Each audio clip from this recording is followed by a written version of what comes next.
Bueno, doctor Sarín, ustedes ya lo conocen, pediatra, neumólogo, médico de la garganta, neumólogo de Nueva Clínica de La Plata, un compañero, un amigo, lo distraemos siempre de sus tareas habituales para que le brinde su conocimiento y su experiencia a ustedes. Así que realmente se lo agradecemos porque es muy valioso.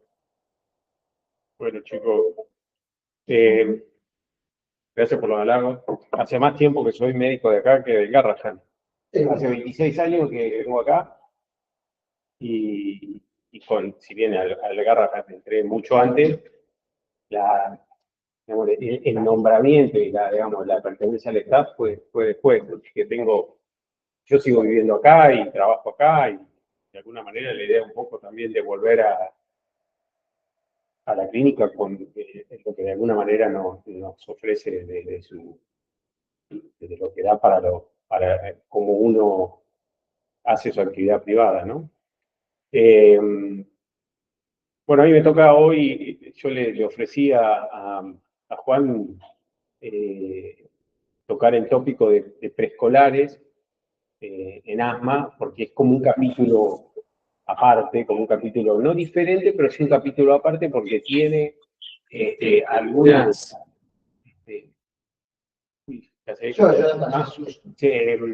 tiene algunos tópicos y algunas características que hacen que esté bueno como verlo de manera separada de lo que uno puede dar como asma en términos generales, ¿sí?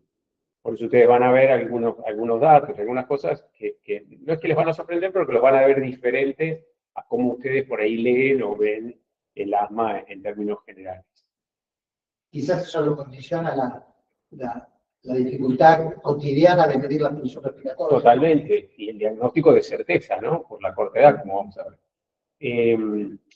El consenso de asma en preescolares es el primero que se escribe acá. Yo participé de ese consenso. Ese consenso está publicado, es de acceso gratuito, está en la página de la Sociedad Argentina de Pediatría, si lo quieren consultar, si lo quieren ver. Es como el eje central.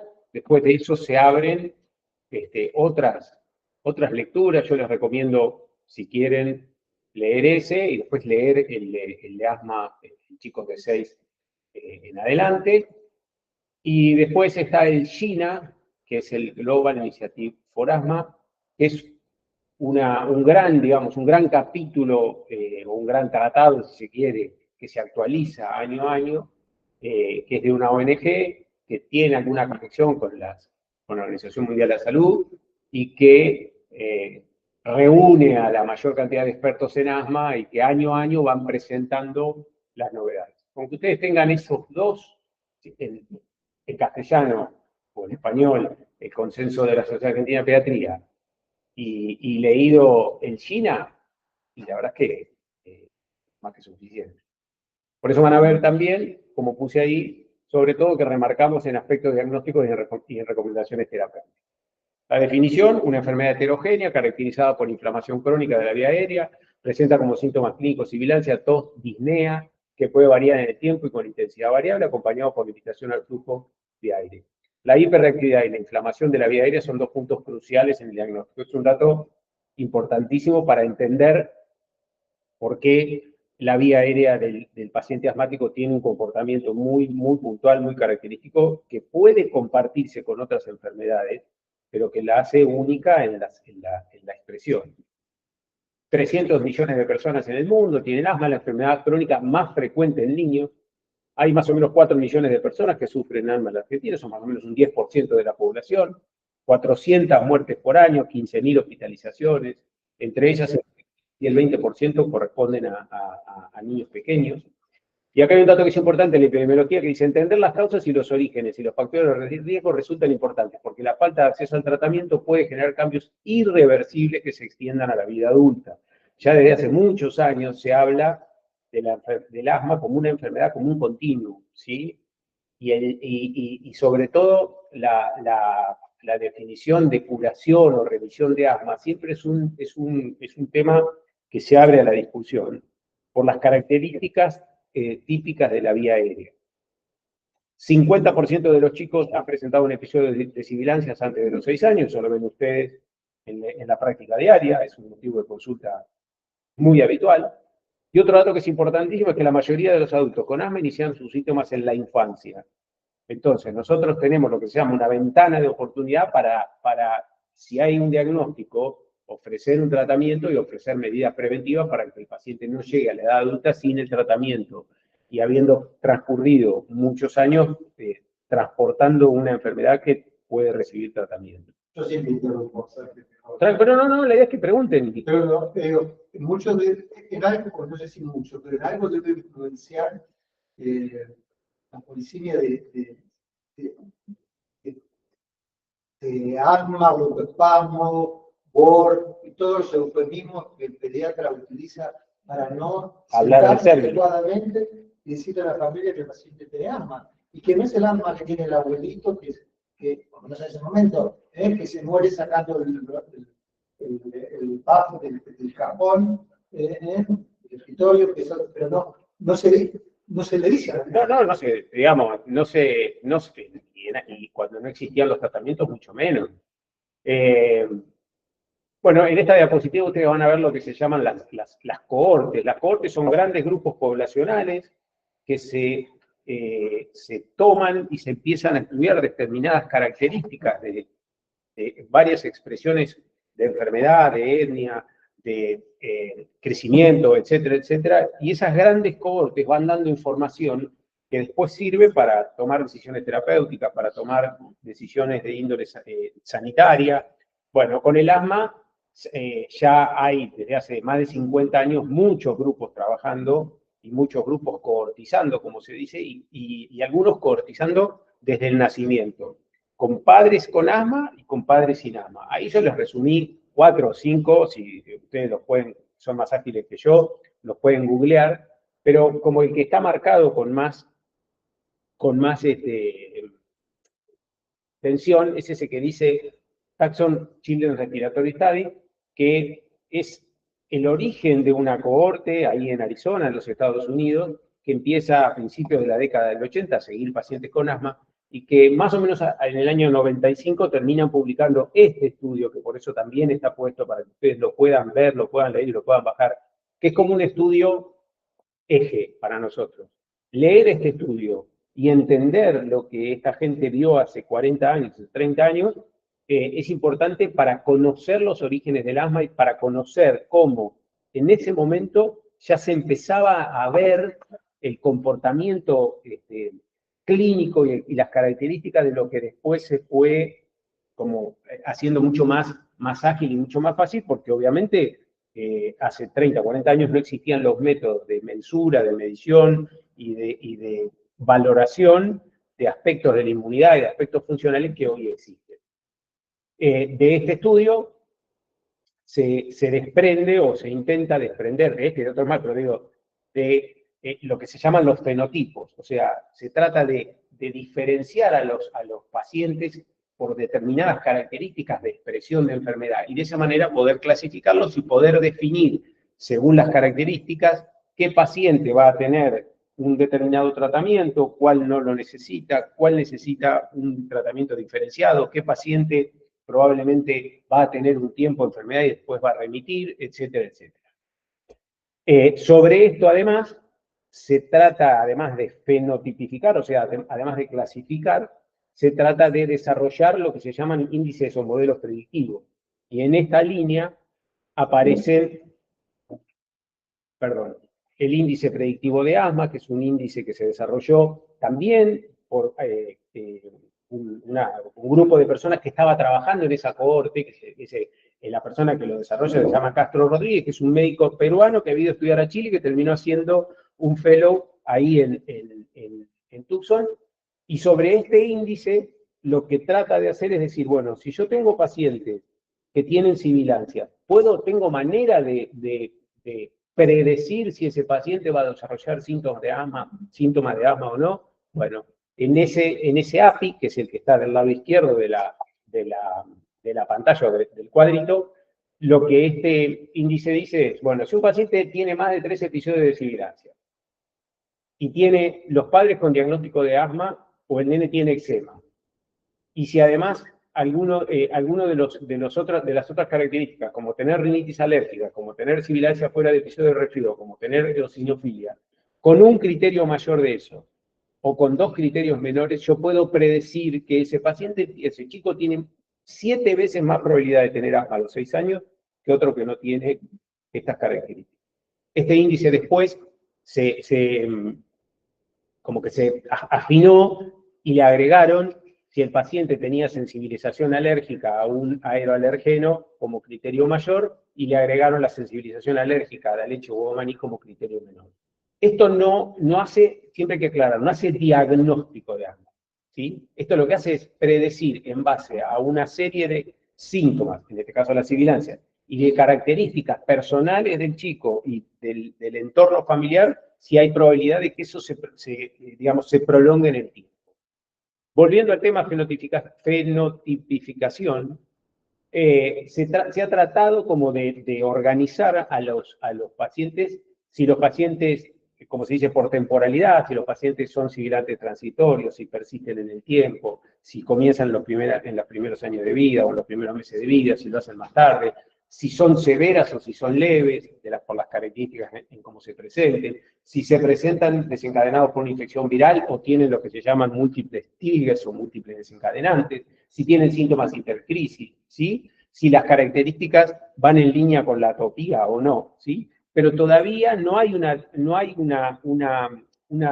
definición o una fenotipificación muy clara, porque muchos cruzan y muchos de alguna manera mezclan parte de esta información y no terminan siendo de las características. Exacto.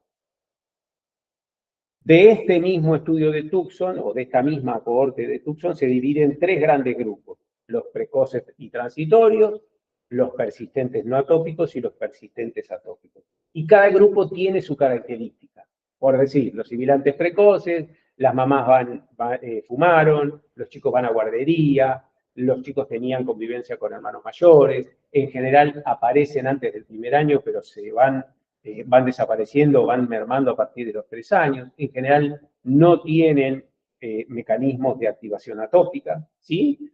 Los que son persistentes y que no son atópicos, que son más o menos un 20%, en general comienzan temprano y persisten en el tiempo.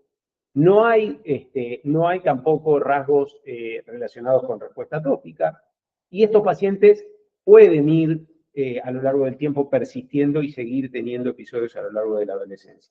Y por último, los que son persistentes atópicos, que son más o menos un 20%, estos empiezan después del año de vida, tienen las características típicas del atópico, o sea, tienen IgE elevada, tienen pruebas cutáneas positivas, en general tienen hiperreactividad bronquial, que es una característica, como decíamos, del asma, y que pueden persistir a lo largo de la adolescencia. Si uno tuviera que encasillar, o definir el más cercano a lo que uno define como asma atópica, estos serían los pacientes. ¿Cuáles son los factores de riesgo? Bueno, podemos estar una charla hablando de esto, pero para que ustedes tengan un paneo más o menos ágil, tener atopía, tener rinitis, ser obeso, son características que asocian en el huésped la probabilidad de desarrollo de asma, haber sido prematuro, ¿sí? Haber nacido por cesárea, que la madre fume durante el embarazo, un dato vital y fundamental, estar expuestos a factores ambientales, como los aeroalergenos y las infecciones respiratorias, que son las 2 características o los 2 principales desencadenantes de los síntomas o desencadenantes de los episodios. Volvemos otra vez al tabaquismo y a la contaminación ambiental. Sobre esto hay un montón de información publicada en relación a contaminación ambiental. El haber consumido o el tener contacto, sobre todo a edades tempranas, con determinadas terapéuticas como antibióticos y antiácidos ha sido asociado a un mayor riesgo de desarrollar asma. Les dejo 2 o 3 diapositivas en relación a la asociación entre infección respiratoria y desarrollo de asma. Los 2 virus que más han sido valorados y más estudiados son el virus sincicial respiratorio y el rinovirus, que son además virus muy ubicuos, muy fáciles de adquirir y de los cuales se tiene contacto en los primeros años de vida y generalmente sobre todo sobre el virus sincicial, en más del 90% de los pacientes antes de los 24 meses de vida tuvo una infección respiratoria y estuvo en contacto con el virus sincicial. Pero es interesante cómo estos dos grupos de virus generan una serie de mecanismos, como vemos ahí, de la inmunidad y de la inmunidad innata y de producción de determinados mediadores, que pueden terminar siendo cruciales en el desarrollo posterior de asma. ¿Sí? No te estás refiriendo a ese cuadro reconstructivo que a veces dura un año, No. Postviral. No. Esto es contacto con el virus y el desarrollo en determinadas, digamos, en determinadas poblaciones, sobre todo genéticamente susceptibles, como vamos a ver, sobre todo en el caso del virus, del rinovirus, de que active o que de alguna manera accione determinados mecanismos de la inmunidad, sobre todo de la inmunidad, como decimos, TH2, que termine siendo como el disparador de síntomas que después, posteriormente, desarrollen asma. Esto se los puse y lo dejo como solamente como un slide para que lo vean, donde, como todo en la medicina, la biología molecular está a la cabeza y cómo permanentemente se publica y se ve que hay grupos que están trabajando sobre determinados genes, sobre determinadas predisposición genética relacionadas con el desarrollo de asma posterior. Puse la cita para el que lo quiera ver, porque es un tema complejo pero interesante, pero que sepan que de la misma manera en que se estudian otras enfermedades con base genética, el asma ya tiene su parte, tiene su capítulo y tiene sus genes que están ligados al desarrollo o que están ligados a la persistencia. Hay uno que es muy interesante, que es el CDHR3, que no sé si alcanzan a ver, que posteriores a la infección por el rinovirus C, las personas que tienen esta mutación desarrollan síntomas severos o desarrollan episodios severos de asma. ¿Sí? Uno por mencionar. Cuando vamos al diagnóstico, ¿sí? Este es un capítulo interesante, pero desafiante a la vez. Es difícil hacer diagnóstico de asma en niños de corta edad. ¿Por qué? Primero, por la edad típica. O sea, el paciente no menciona los síntomas vienen referidos de los padres a veces te transmiten sobre un determinado signo, sobre un determinado síntoma, una subjetividad, que muchas veces es muy difícil. El padre te puede decir, está con ruido respiratorio. El ruido viene de la nariz, viene de la vía aérea superior, viene de la vía aérea baja. ¿Es un ruido respiratorio? A veces no lo podemos distinguir. Por eso siempre se resalte, como vamos a ver, que el diagnóstico sintomático o la valoración sintomática la haga un médico que tenga conocimiento sobre los síntomas. Porque si también el que lo ve es un gastroenterólogo, no va a saber nada de esto. ¿Sí? Y esto es otro dato, el segundo punto, es un dato muy relevante, que es el hecho de que la mayoría de los estudios con los que nosotros evaluamos a pacientes a partir de los 6 o 7 años de edad, con las pruebas de función pulmonar y la medición de la inflamación de la vía aérea, ¿se acuerdan que cuando hablamos al principio de la definición, la definimos como una enfermedad inflamatoria? No lo podemos hacer en estos chicos. ¿Por qué? Porque no colaboran. ¿Sí? Los estudios, las espirometrías y la medición del óxido nítrico necesitan que el paciente colabore, y eso no lo podemos hacer. ¿Cómo llegamos a un diagnóstico, por lo menos, de certeza, no voy a decir de certeza, pero con un diagnóstico bastante fuerte? A través de una valoración clínica exhaustiva y de un examen clínico bien profundo, y sobre todo un interrogatorio profundo, donde aparezcan estos 3 criterios que menciona la diapositiva, y es que el paciente haya tenido 2 episodios constatados, por lo menos, de obstrucción bronquial, de sibilancias en el último año, o que haya habido un único episodio, pero que en el medio de esos episodios el paciente tenga los síntomas característicos sobre los que se apoya la clínica del asma. ¿Y qué es? Tener tos, sobre todo en el sueño, tener tos con la actividad física, tener tos al reírse, tener tos al llorar. ¿Sí? A esos síntomas nosotros les llamamos síntomas interclínicos. Que haya diagnósticos de exclusión, es un segundo dato vital, o sea, que no estemos frente a un paciente, como vamos a ver en diapositivas siguientes, donde la expresión de la obstrucción, la expresión de las sibilancias o las características clínicas nos estén mostrando que el paciente tiene otra enfermedad y que lo que nosotros estamos viendo es un síntoma o un signo de esa otra enfermedad. Y el otro criterio importante es que el paciente responda a los tratamientos característicos que se dan para el asma. El primer tratamiento que se da para el asma son los broncodilatadores de acción corta o SABA, ¿sí? O bien que responda a corticoides sistémicos, o bien que responda a lo que vamos a ver después, que es lo que se llama una prueba terapéutica de 3 meses de corticoides inhalados. Si se cumplen estos 3 criterios, ¿sí?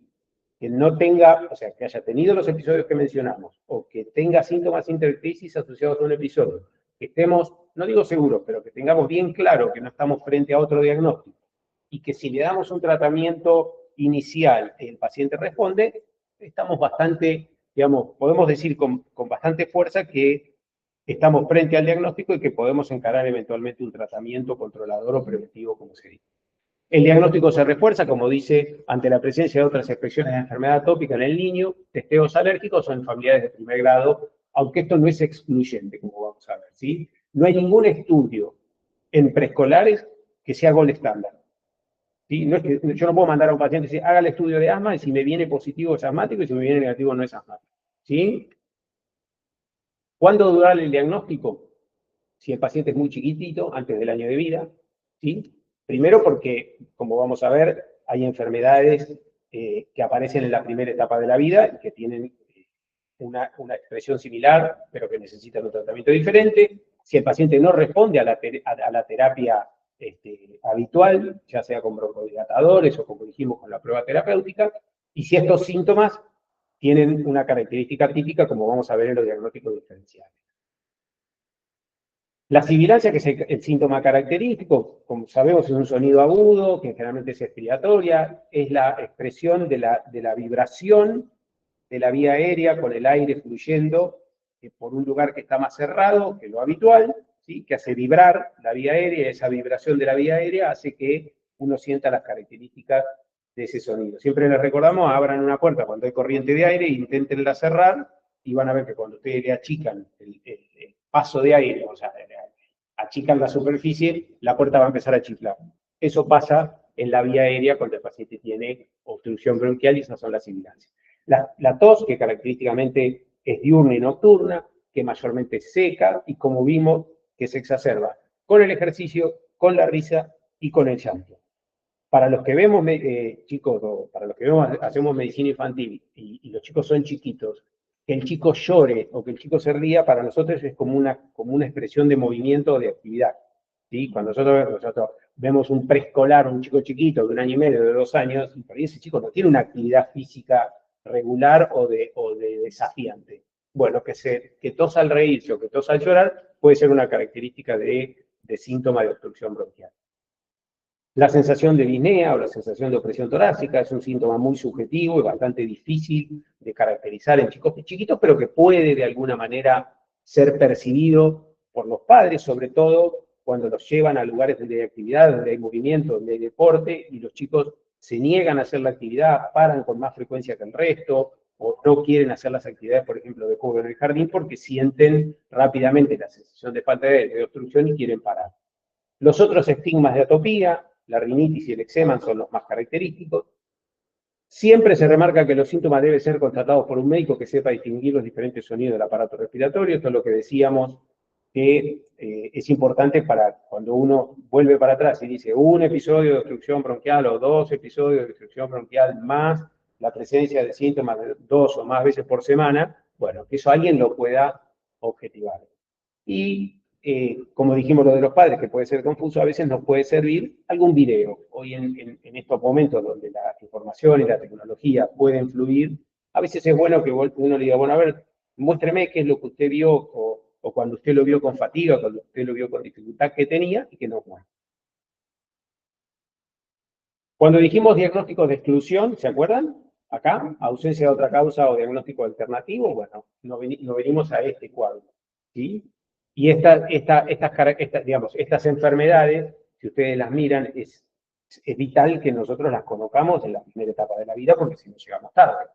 Si el paciente es prematuro, si el paciente no crece y tiene diarrea crónica, asociada a fibrosis quística, si el paciente tiene enfermedad de la vía aérea superior, tiene otitis, tuvo problemas al nacer no explicables por una prematurez, tuvo una internación por patología respiratoria, y tiene síntomas respiratorios persistentes, puede tener un trastorno de la movilidad ciliar.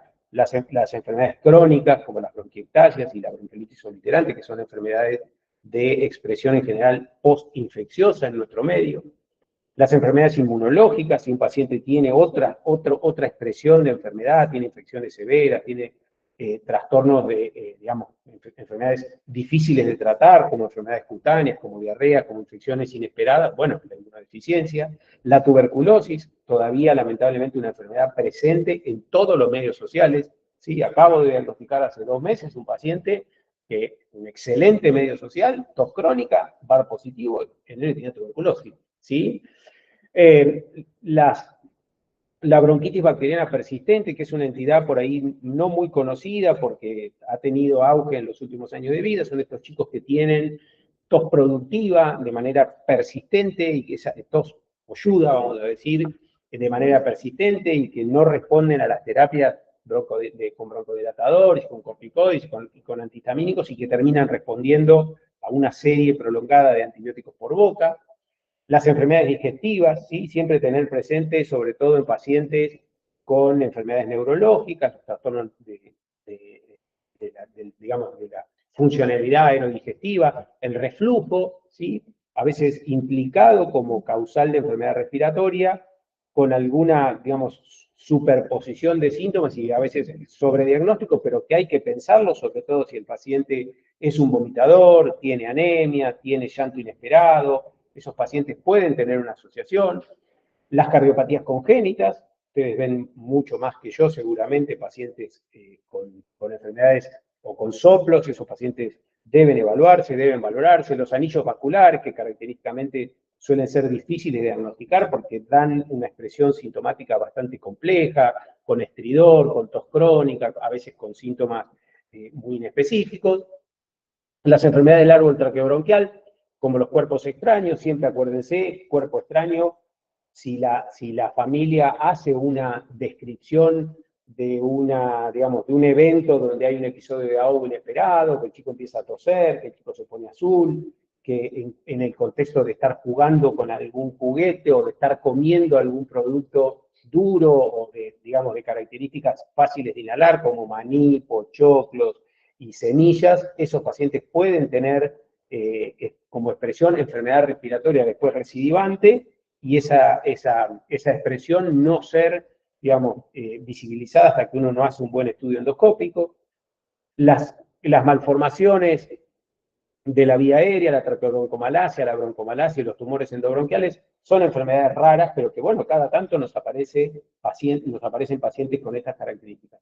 Este gran cuadro del diagnóstico diferencial es ese que nosotros abrimos mentalmente cuando vemos un paciente que tiene síntomas respiratorios recidivantes y que en general se sale digamos, del común o del habitual, que fueron los que describimos cuando describíamos los del diagnóstico. Y siempre remarcar 2 o 3 cosas, sobre todo si aparecen antes del primer año de vida, ¿sí? Si no calman con una terapia broncodilatadora habitual, y si además el paciente tiene características clínicas como un poco las que describimos, que no crezca, que tenga infecciones recurrentes, que tenga enfermedad neurológica, que sea prematuro. Esos pacientes necesitan una valoración específica y necesitan estudios ampliados. Esto está puesto, sí, se los dejo para que digamos, lo analicen después si quieren cuando revean la charla. Es un poco desglosado las características de lo que yo describí en los diagnósticos diferenciales de qué pacientes deberíamos nosotros ver o con anticipación, no que el pediatra los vea y los vea y los vea sin una valoración específica o sin estudios complementarios. Y ahí aparece esto que decíamos, los pacientes que no crecen, los que tienen estridor, los pacientes que tienen signos de enfermedad pulmonar crónica, o sea, tener hipocratismo, tener aumento del diámetro anteroposterior, no crecer bien, eso no va en línea con tener asma, ¿sí? El paciente que no crece es una señal de alarma, que no puede terminar otra cosa que buscar por donde sea un diagnóstico. Investigar. Cualquier enfermedad, por más, digamos, por más persistente que sea o crónica que sea, y si el chico no crece, ahí hay que abrir los ojos y tener un signo de alarma mucho mayor que si el paciente es un chico vital, sano, que no tiene otro impacto. Como dijimos, no hay un estudio gold estándar, ¿sí? En general nosotros vamos a buscar determinadas características básicas, como las que vemos acá, una radiografía donde hacemos una evaluación, digamos, general desde el punto de vista de una imagen básica, que el paciente no tenga grandes o no tenga una expresión diferencial. Si el paciente tiene una radiografía con una hiperclaridad unilateral, yo no voy a pensar que tiene asma. Si el paciente tiene una historia de prematurez y veo una radiografía con compromiso en relación a la prematurez, no voy a pensar en el primer diagnóstico de asma. Si el paciente tiene tos crónica, productiva, purulenta y hemoptisis y veo una radiografía con características de bronquiectasias, no voy a pensar inicialmente en el diagnóstico de asma. ¿Sí? Estudios básicos como el hemograma nos dan una orientación. ¿Por qué? Porque como la mayoría de los pacientes que tienen asma en la primera etapa de la infancia son asma ligada a atopía, las características de atopía se van a hacer visibles en un hemograma con eosinofilia mayor al 4%. ¿Se acuerdan cuando vimos el índice predictivo hace 2 o 3 diapositivas atrás? Dijimos más de 4%, más de 300 por milímetro cúbico, nos hacen sospechar la posibilidad de que parte de la respuesta tenga que ver con respuesta alérgica o atópica, y de esa manera alinear después un tratamiento, sobre todo en base a corticoides inhalados, que son los que mejor van a responder. Los laboratorios relacionados con estigmas o con respuesta atópica son laboratorios valiosos, pero tampoco son determinantes.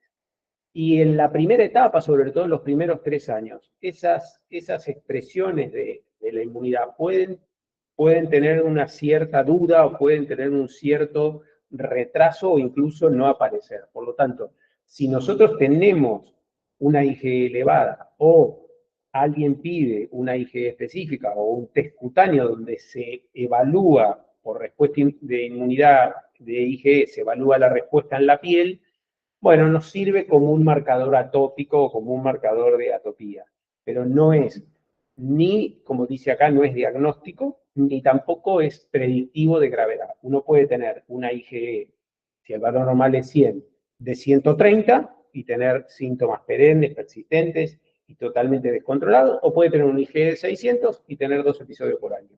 ¿Sí? Las pruebas de función pulmonar, como dijimos de algunas diapositivas atrás, se podrían hacer, entre comillas, en determinado grupo de chicos, sobre todo después de los 4, 5 años de edad. ¿Sí? La espirometría antes de ese tiempo es muy difícil que colabore.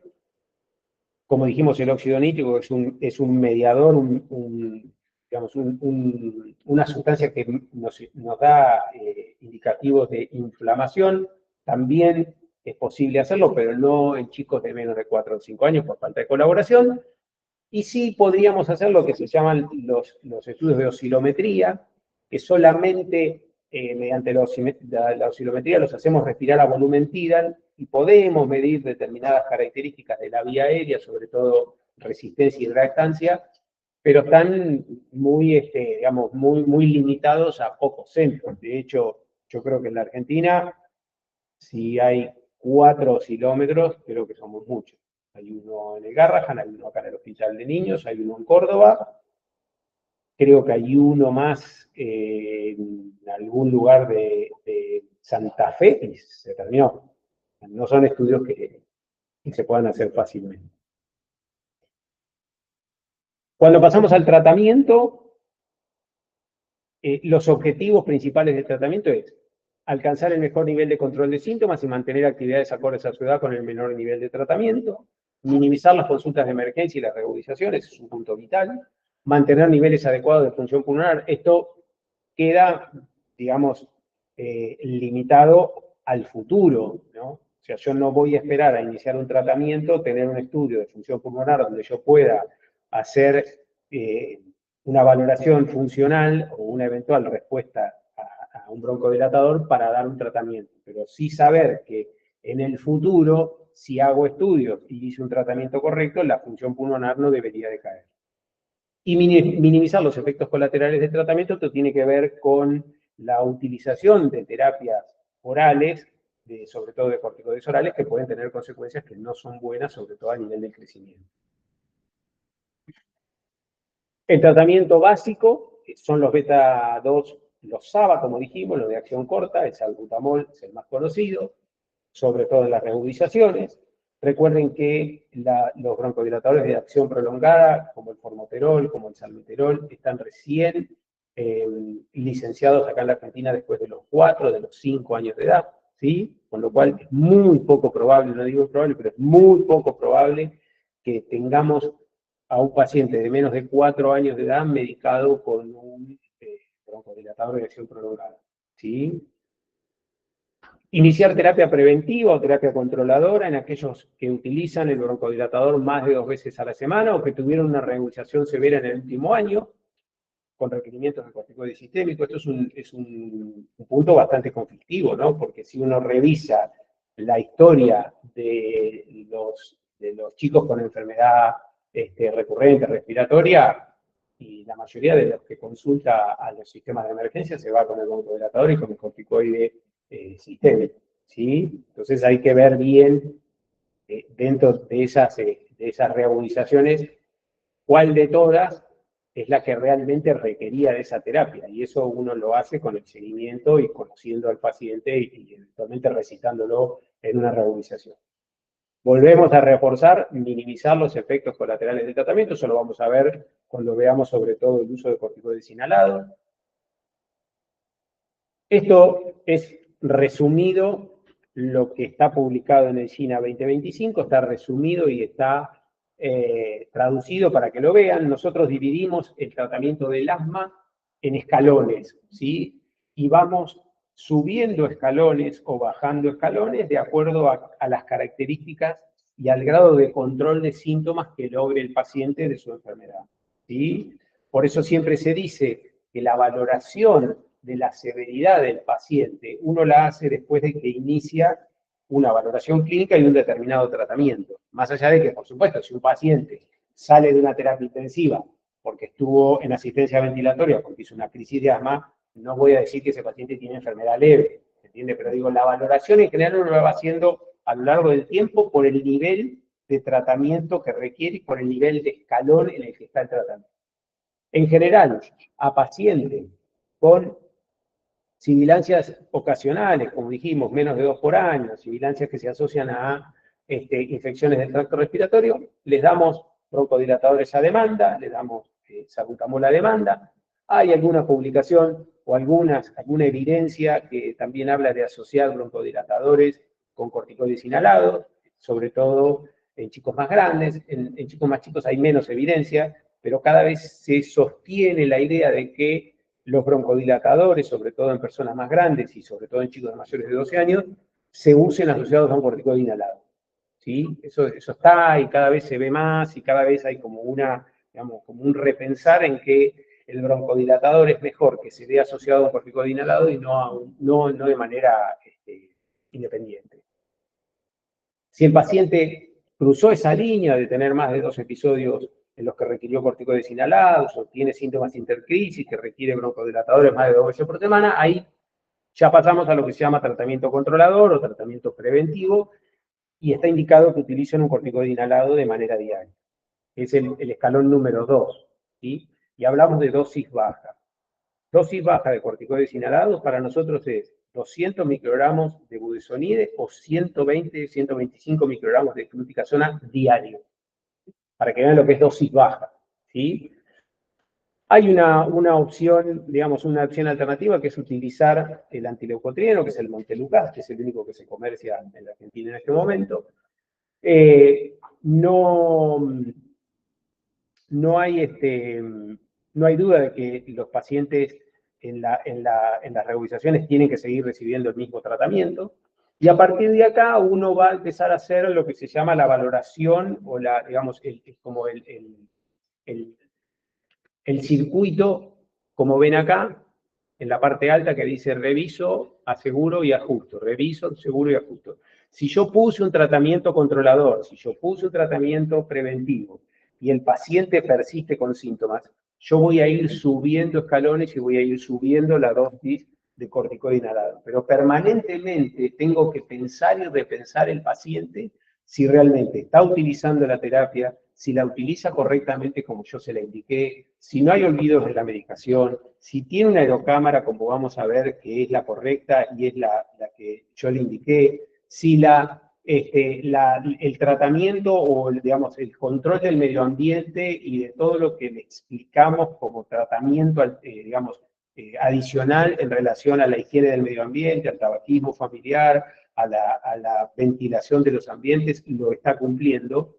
¿Por qué? Porque si no, resolver o intentar resolver el problema solamente subiendo la dosis de corticoides inhalados puede ser una falacia y un error. Y como siempre, una vez que empezamos a subir o que duplicamos, como dice acá, la dosis de corticoide inhalado y los síntomas persisten, lo mejor es que un especialista por lo menos tenga una valoración, tenga una mirada sobre lo que está sucediendo y sobre eso tomar o determinaciones terapéuticas o eventualmente más reforzar aspectos diagnósticos.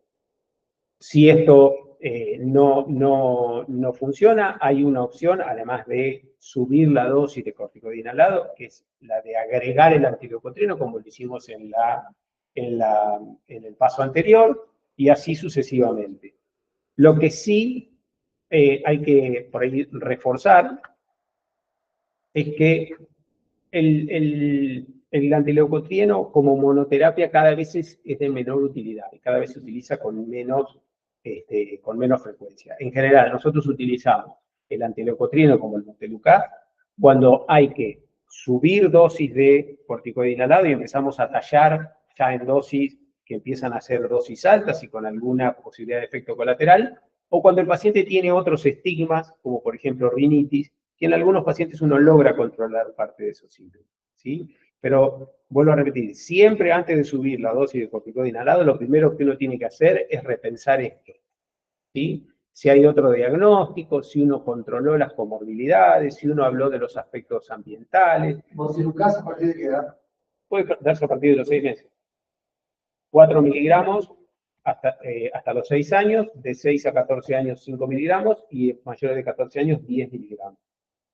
En todas las publicaciones y en todos la evidencia, el Montelukast no lo demonizan, pero sí ponen cierta precaución y cierta advertencia, porque ha sido asociado con trastornos de conducta, ha sido asociado con hiperactividad. Yo siempre, verá que no es una característica, sí, respecto a las cosas, pero yo siempre lo consideré una medicación reservada para el especialista.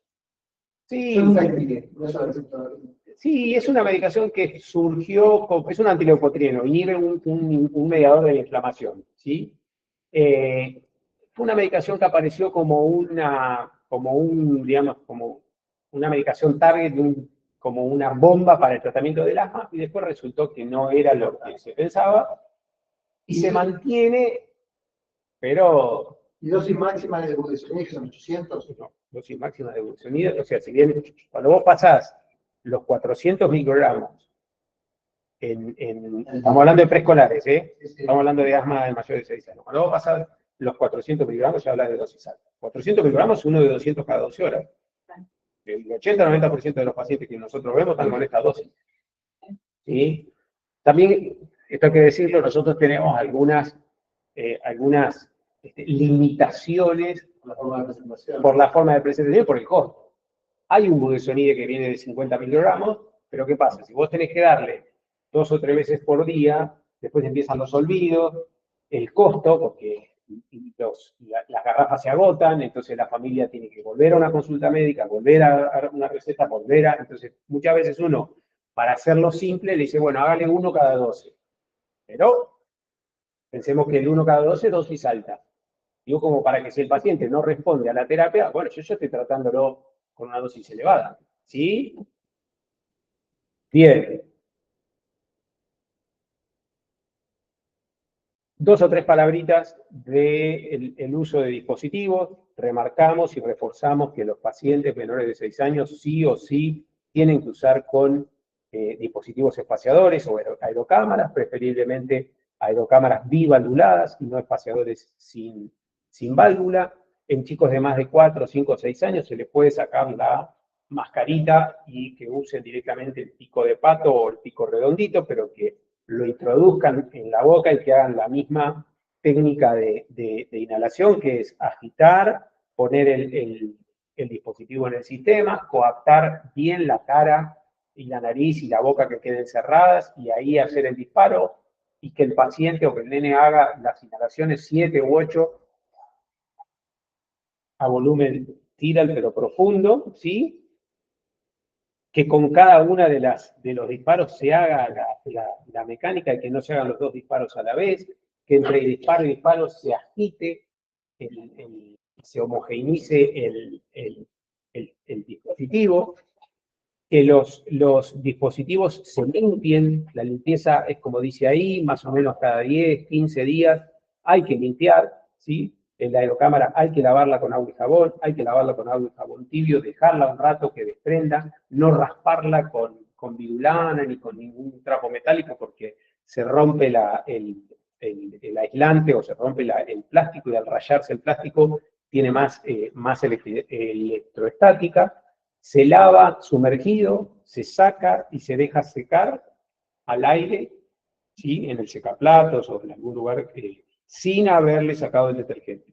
Eso es un dato importante que sirve a la hora de la terapia porque lo que hacen estos sistemas, los plásticos estos, es aumentar la electrostática. La electrostática es cuando ustedes pasan la mano por el televisor y le chupan los pelitos, ¿sí? El plástico tiende a chupar por esa carga que tiene eléctrica y tiende a absorber la medicación que va viajando por la aerocámara. Entonces, si tiene mucha carga electrostática, chupa mucha medicación y al chupar mucha medicación, parte de lo que yo quería que inhale no lo inhale, ¿sí? Este es digamos, un poco el objetivo de la higiene y del famoso detergente para disminuirlo.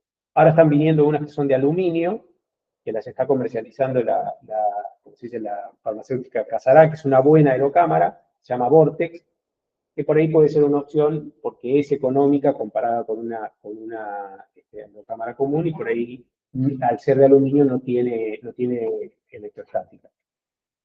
Esto es un poco medio largo, pero un poco resumido, de cómo uno puede hacerse un pequeño diagrama de acción en base a los síntomas del paciente. Si el paciente tiene sibilancias, si tiene un rasgo atópico, yo puedo intentar una terapia con corticoides inhalados y ver la respuesta, y si no responde, derivar al especialista. Si el paciente no tiene ni eosinofilia ni evidencia de infección, puedo probar, pero tengo que estar alerta de que si no funciona, no puedo estar mucho tiempo utilizando. Y si el paciente no tiene ni sensibilización alérgica y va más para el lado de la infección, puedo hacer una prueba terapéutica con antibióticos durante 1 o 2 semanas, y si resuelve los síntomas, puedo parar y esperar la evolución natural. ¿Sí? Esto es un poco traducido lo que les dije de la anterior diapositiva. Si yo empiezo un tratamiento controlador y tengo buena respuesta, lo tengo que dejar no menos de 3 meses, 8 semanas, 6, 8 semanas es el mínimo que dejamos un tratamiento para ver si está cumpliendo o no. Dependiendo de la época del año y de las características de la dosis que yo esté usando, la idea es, si el paciente logró controlar los síntomas, bajar la dosis y ver con qué dosis yo logro controlar mejor los síntomas. Por ahí en determinadas épocas del año se puede intentar una suspensión. Esta es una época en la que empezamos a suspender las terapias, ¿sí? Bajamos la terapia, controlamos a los 30 o 40 días, y si el paciente estuvo bien, enero y febrero tratamos de que no usen las terapias controladoras. Si la terapia controladora no dio respuesta o la respuesta es insuficiente, un poco lo que dijimos de la ruedita, ¿se acuerdan? Estaba en la diapositiva, esta ruedita, ¿sí? Tengo que repensar qué estoy haciendo, qué dosis estoy usando, qué es lo que está usando el paciente, si logré que el paciente, o si le logré explicar al paciente cuáles eran los objetivos del tratamiento y si lo está cumpliendo o no. Siempre hablar de lo que se llaman los factores modificantes y de los diagnósticos diferenciales, un poco lo que decíamos algunas diapositivas atrás, el gran cuadro de los diagnósticos diferenciales lo tengo que repensar permanentemente si tengo un paciente que no está funcionando. Acá está puesto en rojo educación y plan de acción escrito individualizado en todos los pacientes. A los pacientes hay que explicarles sobre todo cómo va a ser la terapéutica, que digamos, va más allá de la indicación y de la explicación. Cómo queremos accionar a lo largo del tiempo, que lo tengan por escrito, que lo entiendan, ¿sí? Muchas veces los pacientes vos les explicás, se van a la casa y te mandan un WhatsApp y dicen, pero ¿cómo? El salbutamol que usted me dijo de 2, ¿son 2 o más? O sea, como que tenés que estar permanentemente y dejando por escrito todo, porque cada paciente, digamos, necesita un tratamiento individualizado, ¿sí?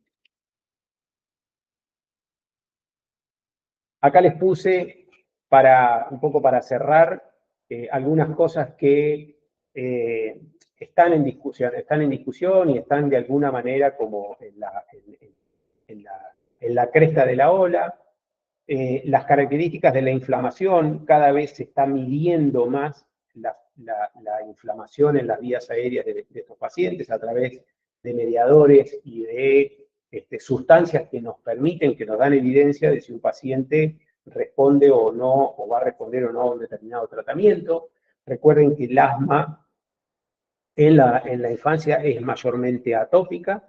Atópica puede ser atópica alérgica o atópica alérgica y eosinofílica, que son dos cosas diferentes, ¿sí? Uno puede tener alergia y no tener eosinofilia, y puede tener eosinofilia y no tener alergia, ¿sí? El asma neutrofílica es poco frecuente, pero bueno, puede aparecer algún paciente de estos que no responden al tratamiento con corticoides inhalados, y por ahí uno lo debe repensar. Los corticoides inhalados, ¿sí? Que son por lejos la terapéutica más utilizada en el tratamiento o en el control de los síntomas de asma. Está absolutamente demostrado, por eso se los puse para que lo tengan. CAMP, CODE, PIC, son estudios, grandes estudios poblacionales donde se han utilizado corticoides inhalados. Los corticoides inhalados no cambian, digamos, no modifican la trayectoria de la enfermedad. Los corticoides inhalados controlan los síntomas, mejoran la inflamación, pero no tienen un efecto curativo o un efecto abortivo de determinados factores que inciden sobre el asma. Eso hay que decirlo, eso hay que explicarlo y eso hay que tratar de que la familia lo entienda y lo comprenda como parte de un tratamiento que va a controlar determinados síntomas, va a controlar determinadas expresiones de la vía aérea y de la enfermedad, pero que es probable que en el tiempo algunas cosas se modifiquen para bien o para mal, y que muchas veces eso no lo podemos predecir en el tiempo. Si ven, hay pacientes que remiten sus síntomas de asma, hay pacientes que mejoran sus síntomas de asma, y sobre todo este grupo etario sobre el que estamos hablando hoy. Hay una gran incertidumbre porque muchos pacientes remiten durante mucho tiempo los síntomas de asma y después en determinados momentos de la vida lo pueden como reflotar o rebrotar. Y esos pacientes... algunos están con crisis fatales. Sí, sí, sí. Sí, sí. Años sin nada y golpe de trauma. Por eso esto de la cura siempre también es algo sobre lo que se refuerza permanentemente en la literatura, de que cuando uno habla de cura tiene que ser muy cuidadoso y transmitirle, mire, en este momento los síntomas han mejorado, vemos que han remitido, hemos logrado o han logrado controlar parte del problema, este tratamiento le hizo bien, vamos a intentar descenderlo, pero esto sería importante que a lo largo del tiempo se controle porque puede volver. Y no es que vos le estás mostrando un fantasma a la familia, le estás dando malas predicciones como si fuera una bruja, es porque lo que muestra la evidencia. Además, si vos no le decís eso a tu paciente, en este caso y muchos otros en la vida a día, el paciente tiene la confianza en vos. Cuando vos te anticipás a las cosas que pueden pasar, si lo decís, cuando pasan, el paciente tiene primero menos ansiedad. Y segundo, que dice, bueno, todos los doctores que me terminan, pues no sé. Los antibióticos preventivos, hay alguna evidencia mostrando la utilización sobre todo de macrólidos como la citromicina en determinados grupos de pacientes con síntomas muy difíciles de controlar. Este grupo es en el que menos... Ahí hay que aclarar que el macróleo se usa como antiinflamatorio. Sí, sí, inmunomodulador. Como antibiótico. Como antibiótico preventivo en el largo plazo. Los lisados bacterianos, otro gran capítulo sobre el que está apareciendo evidencia. Los lisados bacterianos son eso, son fracciones de bacterias que vienen formuladas para ingerir y se provocan, que se supone que tomándose de manera prolongada, durante un tiempo prolongada, producen ciertos cambios en el mecanismo de activación inmunológica para determinadas enfermedades y que su uso prolongado daría, todo esto lo digo en potencial porque es lo que surge de la evidencia, daría un cierto efecto protectivo en el desarrollo o en el gatillo de algunas enfermedades. Está zanjada, una famosa grieta fue la de los monólogos. Más o menos. La terapia biológica, ¿sí? El anti-IgE, el omalizumab, hay un estudio en curso que se llama PARC. Este estudio está viendo, está utilizando el omalizumab, que es un anti-IgE, o sea, un bloqueador del anticuerpo IgE que se usa en pacientes de más de 6 años con asma atópica, y están probando entre 2 y 5 años si tiene algún efecto controlador o protectivo, como lo ha tenido en estos pacientes mayores. Todavía no hay evidencia, digamos, definitiva sobre esto. Y por último, la remodelación del músculo liso, que este es otro capítulo sobre el que también aparece permanentemente aparecen datos o aparece evidencia, y que hablaría de que determinadas personas con determinadas características de la vía aérea, independientemente del tratamiento que reciben, podrían ir remodelando y generando cambios en el músculo lisobronquial y eso llevar a la persistencia de los síntomas y al mal control de la enfermedad. ¿Sí? Esto también de alguna manera se estudia y se está yendo cada vez, corriéndose más hacia las edades más tempranas para ver si esto que se ha visto en adultos y que después se empezó a ver en adultos jóvenes y que después se empezó a ver en niños mayores, se está viendo en niños menores. Que es que la vía aérea cambia sus características independientemente de lo que puede ser el componente inflamatorio. ¿Sí? Creo que esta era la última. A mí me gusta agregar dos cosas. Una, porque a veces cuando uno se entra mucho en las especialidades, la pediatría cree que no. Es necesario seguir estudiando sobre lo que pasa a los adultos toda la vida, sobre todo las especialidades, la neumonología, el rama de la pediatría, el rama de la neumonología general, el rama de las dos cosas. Lo mismo le pasa a la terapia intensiva, lo mismo le pasa a la nutrición, y en general en adultos vienen como una década antes de nosotros. Con el volumen de patología que es mucho mayor, con las mayor barreras para hacer determinadas prácticas en adultos, así que es muy importante ir siguiendo lo que sucede en adultos, para después especializarse, ¿verdad? Para después adecuado un día a día. Y otra cosa que me gusta contar, para ilustrar lo digo que estoy, y cuando entré en el hospital en el año 85, en el hospital de niños, igual que en los hospitales pediátricos, las comunidades estaban separadas, con los que estaban con la residencia estaban en contra de la residencia recién empezaba. ¿Sí? La traía al país San Antonio, que estaba con Nelson en Filadelfia. Y el corticoide era considerado de los malos médicos. ¿Sí? El corticoide llamaba de los médicos, se decía picapiedras. Los médicos que pasan consultorios se pican el confectivo, al antitusígeno, el antibiótico y el corticoide. Y de golpe el corticoide se puso en el eje del tratamiento del asma, ¿no? Sí, todo está supeditado a lo que va apareciendo, ¿no? Bueno, un poco para terminar, las conclusiones: hasta el 50% de los chicos tendrán un episodio de sibilancia desde los 6 años, para que vean la frecuencia con la que esto aparece. Asegurar la continuidad, esto un poco va en línea con un poco lo que decía Juan de la adultez, el seguimiento en niños que continúen con síntomas en la edad escolar y subsiguientes, profundizar la valoración clínica en niños con alta carga de enfermedad y en los no asmáticos, y detectar a los que podrían obtener algún beneficio con el tratamiento controlador. El tratamiento controlador para nosotros es, digamos, lo que para el común es el tratamiento preventivo, ¿sí? Que son básicamente corticoides inhalados. Creo que esta era la última. Ahí tienen bibliografía. Pueden, la mayoría es de acceso libre. Yo les recomiendo, no es porque yo haya participado, pero que el consenso de asma en preescolares es digamos, es un buen digamos, mecanismo de inicio y para meterse, sobre todo para leer en español, con las citas bibliográficas en cada capítulo. Esa es otra recomendación que yo hago, es que uno tiene muy pocas herramientas para discriminar los estudios. Así que la recomendación para alguien joven que está iniciando es buscar los consensos, las guías de las sociedades científicas o de los organismos oficiales que pasan por el aprendizaje de gente que no tiene la verdad absoluta, pero tiene muchas más herramientas para hacer una recomendación. Sí, coincido. Bueno, preguntas, dudas, algo que quieran, pueden preguntar con confianza.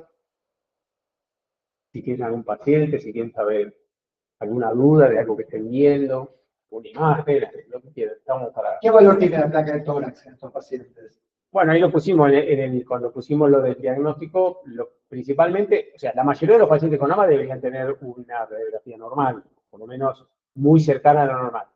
La radiografía de tórax, como dijimos, no se hace para diagnosticar asma, sino para, de alguna manera, quedarse tranquilo de que uno no está pasando por alto cosas que ameritan una valoración más profunda, y sobre todo cuando vemos, cuando hablábamos de los diagnósticos diferenciales de los pacientes que tengan alguna característica que se salga de los episodios de sibilancia de un chico básicamente sano. Si el chico es prematuro, si tiene una clínica bronquial, una clínica muy atípica, si el chico no crece, si el chico tiene un soplo, si el chico traga mal, si el chico tiene infecciones severas, esos pacientes, empezar por la radiografía de tórax me parece que es una buena apreciación.